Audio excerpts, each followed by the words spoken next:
Hello guys, welcome to a new video. അന്തട്ടാ നമ്മൾ എന്താണ് ഉണ്ടാക്കാൻ പോകുന്നത്? ചക്കയിലേപ്പം.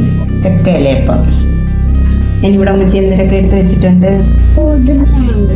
ഇതെന്തിനാണ്? ചക്ക പഴുത്ത നല്ല ചക്കയാണ്. ശർക്കര, തേങ്ങ, ഇതിന്റെ പേരെന്താ?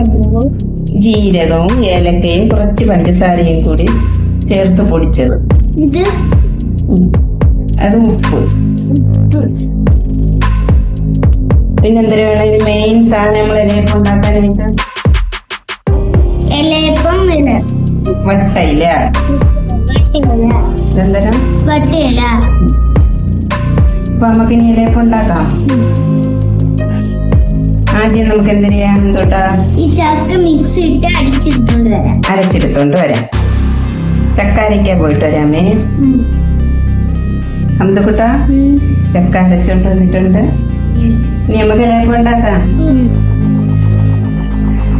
ആദ്യം നമുക്ക് ഗോതമ്പ് മാവിലേക്ക് കുറച്ച് ഉപ്പ് ചേർത്ത് കൊടുക്കാം. എന്നിട്ട് ഉപ്പെല്ലാം നമുക്കിത് മാവിലോട്ടൊന്ന് നല്ലതുപോലെ മിക്സ് ചെയ്ത് കൊടുക്കാം.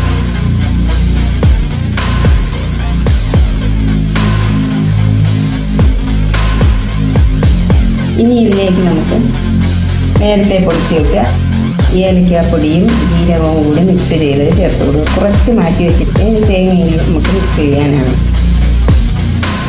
ഇതിലേക്ക് നമുക്ക് അരച്ച് വെച്ചിരിക്കുന്ന ചക്ക ചേർത്ത് കൊടുക്കാം.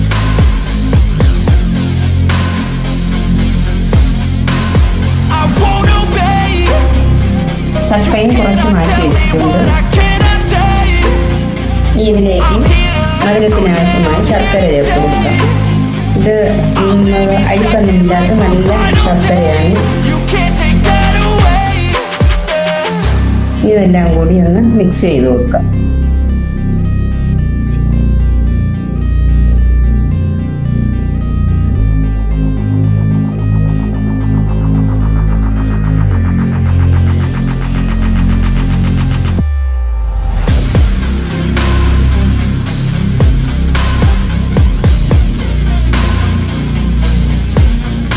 ഇതിലൊരു തുള്ളി പോലും വെള്ളം ചേർത്തില്ല.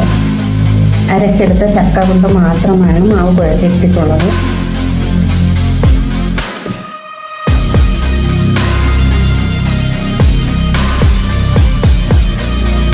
സോഫ്റ്റായി കിട്ടുന്നതിന് വേണ്ടി ഇതൊന്ന് നല്ലപോലെ കുഴച്ചെടുക്കാം. മാവ് ഇതുപോലെ പരുവമായി കിട്ടിയിട്ടുണ്ട്. ഇനി നമുക്ക് മാറ്റി വയ്ക്കാം. അടുത്ത് ചെയ്യാൻ പോകുന്നത് നേരത്തെ അരച്ച് വെച്ച ചക്കയിൽ മാറ്റി വെച്ച കുറച്ച് ഭാഗം ഉണ്ടായിരുന്നു. അതിലേക്ക് നമുക്ക് മാറ്റി വെച്ച ഏലക്കയും ജീരകപ്പൊടിയും കൂടി ചേർത്ത് കൊടുക്കാം. ഇനി ഇതിലേക്ക് നമുക്ക് തേങ്ങ ചേർത്ത് കൊടുക്കാം.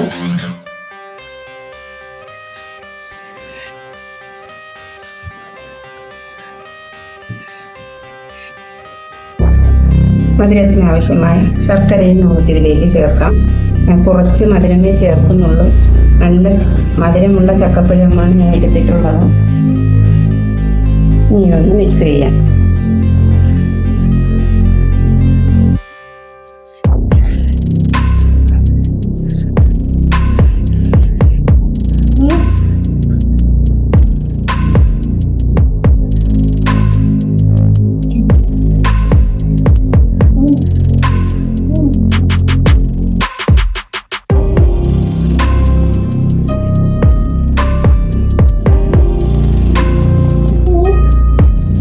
തേങ്ങയുടെ കൂട്ടം ഇവിടെ റെഡി ആയിട്ടുണ്ട്.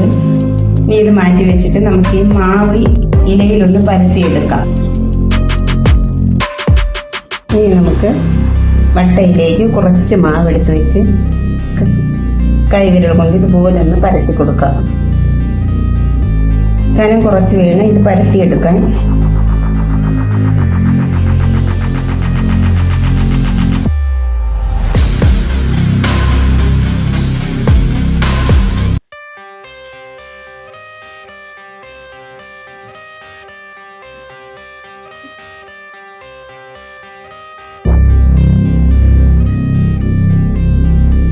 കയ്യിൽ മാവ് ഒട്ടിപ്പിടിക്കാതിരിക്കാനായിട്ട് ചെറുതായിട്ടൊന്ന് വിരലുകൾ വെള്ളത്തിൽ മുക്കിയാൽ മതി.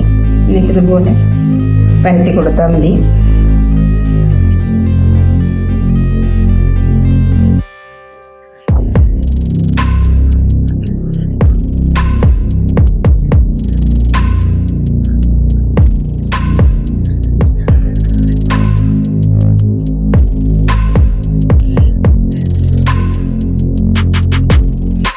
ഇനി ഇതിലേക്ക് നമുക്ക് നേരത്തെ നമ്മൾ തയ്യാറാക്കി വെച്ച തേങ്ങയും ചക്കയും ശർക്കരയും ഒക്കെ ഇട്ട് വെച്ച കൂട്ടിതിലോട്ട് വെച്ച് ഇതുപോലെ ഒന്ന് എല്ലാ ഭാഗത്തും എത്തുന്ന രീതിക്കൊന്ന് തേച്ച് കൊടുക്കാം. ഇതുപോലെ ഒന്ന് മടക്കി വെച്ച് ആവിയിൽ നമുക്കിതൊന്ന് വേവിച്ചെടുക്കണം.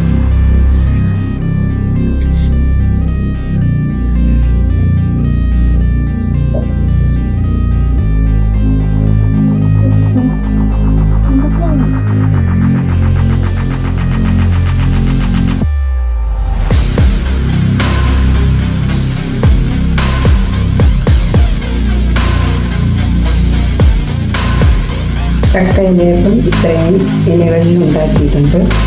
ഇനി ഇത് നമുക്ക് ഇഡലിത്തട്ടിൽ വെച്ച് ആവി കയറ്റി വേവിച്ചെടുക്കണം.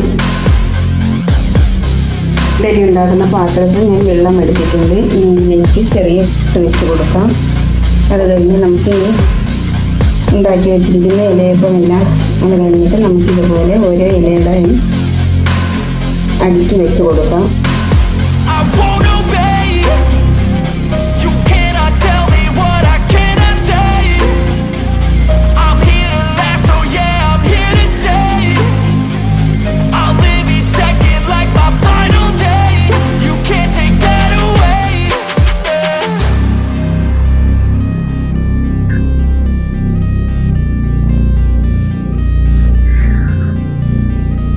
ഇനി ഈ ഇഡലി ചെമ്പ് അടപ്പ് കൊണ്ട് നമുക്ക് നല്ലതുപോലെ അടച്ച് മൂടി കൊടുക്കാം. ഇനി ഇത് ആവിയിൽ വെച്ച് നമുക്ക് പുഴുങ്ങിയെടുക്കാം.